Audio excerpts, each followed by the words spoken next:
Hi மக்களே, இன்னைக்கு வந்து சூப்பரான பாசிப்பருப்பு ஜவ்வரிசி பாயாசம் எப்படி செய்யலாம் பார்க்கலாம் வாங்க. 3/4 கப் பாசிப்பருப்பு எடுத்துருக்கு, அதை கழுவிக்கிறோம். கழுவுன பாசிப்பருப்பு வந்து குக்கர்ல போட்டு தண்ணி ஊற்றி ஒரு 5 விசில் நல்லா குலைவா வேகட்டும். ஒரு சைடில் ஒரு கிண்ணம் வச்சுட்டு 1 கப் மண்டவல் எடுத்துருக்கோம். அதை வந்து பாகு பதத்துக்கு இது பண்ணிக்கிறோம்.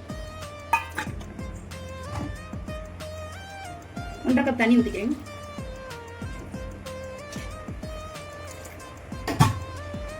அப்புறம் 1/2 கப் ஜவ்வரிசியை வந்து 1/2 மணி நேரம் ஊற வச்சிட்டேன். அதை வந்து ஒரு 10 நிமிஷம் நல்லா வேக விட்டுக்கணும்.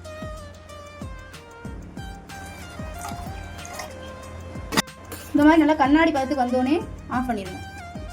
நல்லா குலைவா வெந்திருக்கு பாருங்க. இந்த மாதிரி நீங்கள் வேக வச்சுக்கோங்க. கடையிற மத்து இருந்துச்சுன்னா இந்த மாதிரி நல்லா கடைஞ்சிக்கோங்க. நல்லா குலைவா இந்த மாதிரி நல்லா கடைஞ்சிக்கோங்க. அப்புறம் வந்து நம்ம ரெடி பண்ணி வச்சிருக்கிற மண்டவள பாக நல்லா வடி கட்டிக்கிறோம். அப்புறம் வேக வச்ச ஜவ்வரிசியை இதில் ஊற்றிக்கிடுவோம். ஒரு பெரிய கப்பில் தேங்காய் பால் அரைச்சி வச்சுருக்கோம், அதையும் ஊற்றிக்கிடுவோம்.